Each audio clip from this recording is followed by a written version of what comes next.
Welcome back to A Little Bit of Cheese, your daily bite-sized Wisconsin sports podcast. I'm your host, Cody Depius, and it is Halloween, October 31st, 2024, and thank you for being here. As the biggest news we have today is probably from outside of the state of Wisconsin, the World Series champions.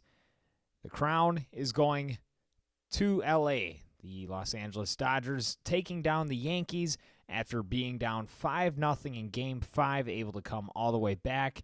And they did it on 5 unearned runs in the 5th inning. So New York kind of implodes in front of their home fans, and they get to go home sad. So the New York Yankees join the rest of the 28 teams that will not be celebrating a World Series victory this year, the Milwaukee Brewers being one of them, as we'll just continue to look forward and look towards a 2025 season where, the pitchers and catchers will report in February, so I'm not going to count down to that. I probably will when we get a little bit closer. But the Dodgers, they go out and they spend all the money, and they made it happen, solidifying and legitimizing the 2020 COVID World Championship.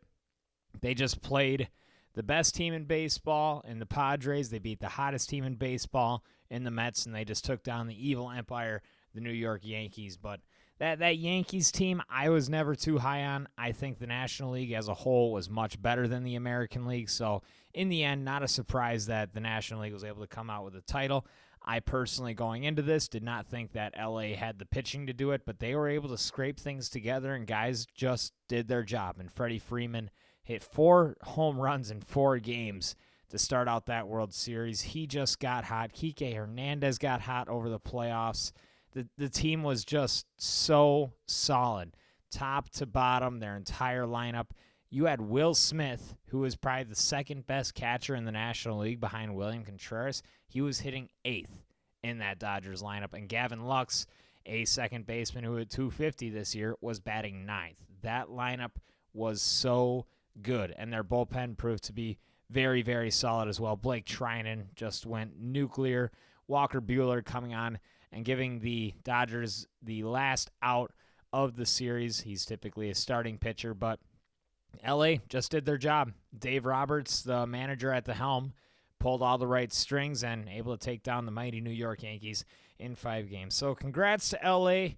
Hopefully the Brewers can take him down next year. Not a lot of Packers news coming out, as Jordan Love still has not practiced this week. They are still hopeful that he can be ready for Sunday, where it almost sounds like they're going to really push the envelope, is the term that Matt LaFleur used when talking about this situation earlier this week. So even just knowing that they're going to really try to push it out there, Jordan Love says he feels good, and he says that he is going to play if he feels ready. All this just sort of alludes to the fact that they want him out there probably more than anything, and they're going to really try to push it if they can. When he came back against Minnesota, he did not look 100%, but they were able to put him out there, and at the end of the game, he gave him an opportunity to win. And if they make a kick that game, then it's an entirely different game, and Jordan Love would have done his job. So I think that just goes to show that if they feel like he can protect himself, he's going to be out there. And I kind of talked a little bit about it yesterday, but even if he's not able to go out there, I think Malik Willis still gives you an opportunity to win. And I think a lot of that has to do with his mentality, how fine he is done, how fine detailed he is when it comes to the intricacies of a Matt LaFleur offense. He has studied well, he's worked hard, and he's just an overall great guy. I have a quote from him yesterday. It says, quote, "My focus is helping the Packers win, not proving I can start elsewhere." This is a guy who is there to play for the team. He's kind of shown that. He's a great backup quarterback, has been able to get the job done. I think that he possibly could start somewhere with the right coaching staff and the right people around him. But that's not where Green Bay's at. They have one of the top 10, I would still say it, even after he continuously throws interceptions, top 10 quarterbacks in the NFL. But Malik Willis stepping in when everybody was sleeping on him, including myself. I mean, the situation that he came from, the team that Green Bay was able to give up nothing to get him from, that was the Tennessee Titans, who are terrible this year. They just benched their starting quarterback to bring in Mason Rudolph, and they just got 50 bombed by Detroit last week. That organization is in shambles, and they didn't think that Malik Willis was worth anything. And here's Malik Willis. He's got 3 wins to his name here in Green Bay, and he's continuously keeping the right mentality. He knows where to stay grounded. He knows what he's looking towards. And maybe his goals have changed over the course of the last 3 years. He was a projected first-round pick going into the draft 3 years ago, and since then just had not lived up to it. People expected for him to be competing for that starting job. And then you go on and you see Will Levis be selected in the second round 2 years ago, and Levis getting the opportunities that you would have expected a Malik Willis to get last year. And then they bring in another backup quarterback to take Willis's backup job, and then they just ship him off for essentially nothing. This dude has been battered down, has been seen as by one of the worst franchises in the NFL. He has been seen as nothing to them. He has been seen as worth maybe a 6th-round pick. And as I believe that's, or maybe it was a 7th, but Green Bay giving away essentially nothing, a day 3 selection for Malik Willis. So I just love where his head's at. I hope that he can stay in Green Bay for a long time. But just a little bit of quote, a little bit of some nice stuff there from Malik Willis. I also have a quote here from Luke Fickell. This one is not as much in a positive light, as he was kind of talking about the defense last Saturday and how they performed in the second half against that Penn State team. As Wisconsin, they were up 10-7 late into the third quarter, and then a terrible, terrible interception by Braden Locke. It was a pick 6, actually, just completely changed the momentum, and then Wisconsin went on to lose 28-13. Luke Fickell got in front of the mic earlier this week, and he said, quote, "Maybe at the end of the game we were a little bit worn down defensively, and I think that in the long run cost us." And that's one of the things that they were talking about, and that's not something you especially want to see in any Big Ten coach or any coach in college football or any level. You don't want your defense to be run down when it comes to the second half. And that was kind of the case, which I'm sure it was. I didn't listen to the entire press conference that Fickell quoted that in, but I think the biggest problem in that game was the offense was not able to keep up. All the momentum switched with that Braden Locke pick 6. Yes, the defense did get worn down, and that is something you need to emphasize.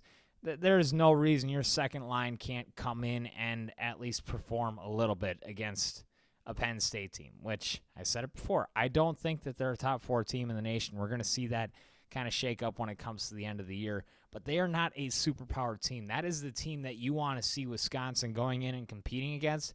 You want their defense to be able to carry you through 4 quarters. You don't want to see them worn down when it gets to the end of the game and you give up 3 touchdowns in the last quarter. That's just not the situation. That's not what they want optimally. And I don't know if that's coaching. I don't know if it's personnel. I'm not sure what it is, but it's something that I do appreciate the honesty of Luke Fickell for bringing to light here, because he understands, and it was obvious. It really was. The defense could not keep up at all. And I think a lot of that was due to the fact that the offense is not able to keep possession. The defense is out there on the field the whole time. So there's a little bit to blame on both sides of the ball here. And this Iowa game, I think, is going to be a lot similar to the pace that we saw in the first half. But this is a pretty big game, and it's not going to be a lot when it comes to, of course, playoff implications. But there are a lot of bowl game implications on the line here for Wisconsin at Iowa. Both teams are 3-2 in the Big Ten and 5-3 overall. So Wisconsin looking to keep that bowl streak going on the football side. They got to keep winning. That's the bottom line, and they're going to have to do it against an Iowa team that beat them last year. It was Braden Locke who had to come into that game as well. So this is one of those rivalry games that Wisconsin's going to be looking forward to. It should be a tough, hard-fought battle. I don't think either of these teams' defenses are where either of the fan bases really expect for them to be, which Iowa's defense has played well this year, and Wisconsin's has against bad teams, but you're used to better teams when these two match up, and that's just not going to be the case, and we'll get to see who comes out on top on Saturday. Another more negative kind of storyline from today, as this seems to heat up a little bit every single year, but you can look a CBS Sports article online. I can actually look who it's from. It is from Bill Ryder a couple of hours ago, and it is titled, Why Giannis Antetokounmpo's Bucks Future is Being Called into Question Amid Ugly Start. Quote, teams are circling. So I read through the article, and essentially what it alludes to is that there are teams around the league that are licking their chops at the Bucks struggling early in the season. So far, Doc Rivers and this Bucks team together, they are 20-26 since Doc came onto the scene.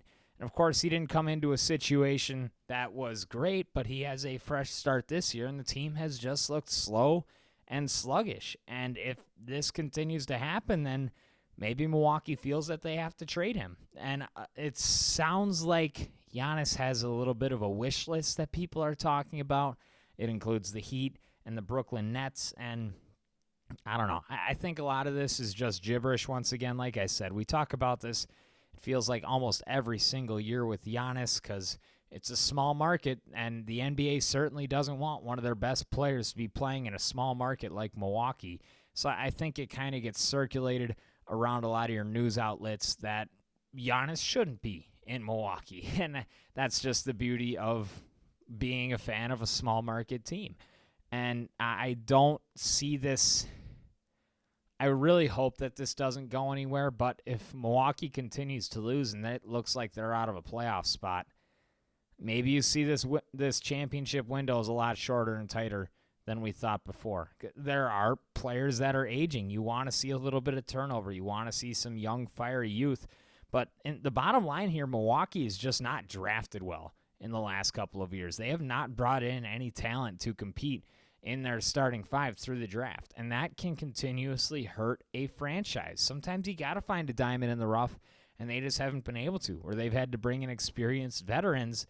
But it's just nice to have a mixture of guys that can also step into the lineup that you brought in from the draft, that you don't have to go through the free agency or trading, which they've done well in that sense. But just what you bring in through the draft, I think it shows up in a couple of years. And I think that's where Milwaukee's case is right now, where there's just not a lot of young, explosive, talented youth on this roster. And I hope that it doesn't come back to bite them, but it just feels like it is coming to a point where it might.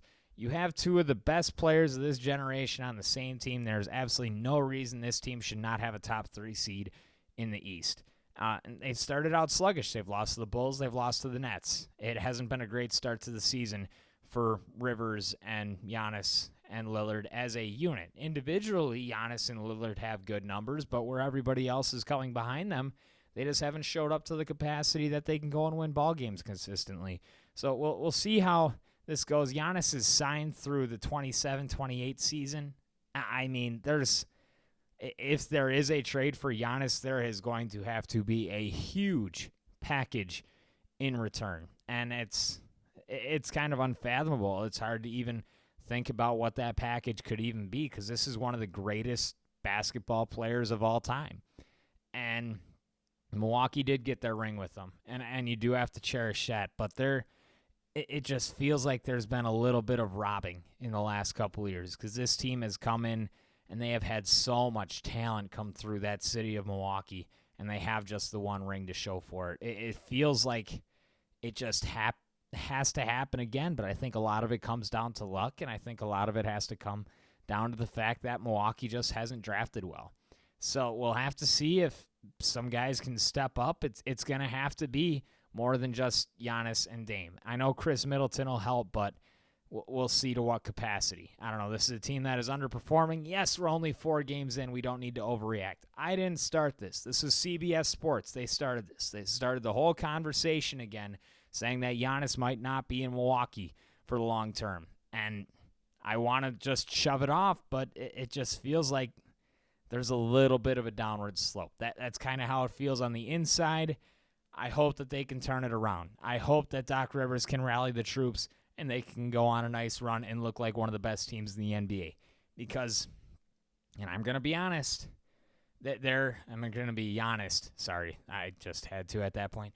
But this team has not had a singular point where they have looked like the best team in the NBA ever since Damian Lillard has stepped on the floor. which talent-wise and roster-wise, they should be. It shouldn't even be a question, but they have not played to that level. That has been flat out. That has been true. We're still waiting to see that, and you just hope that it comes sooner than later. So this has been a Thursday edition. We'll be back tomorrow. We'll get you more ready for the Packers. Hopefully get a little bit more Jordan Love insight. We'll talk a little bit more Badgers, and we'll get you all set for the weekend.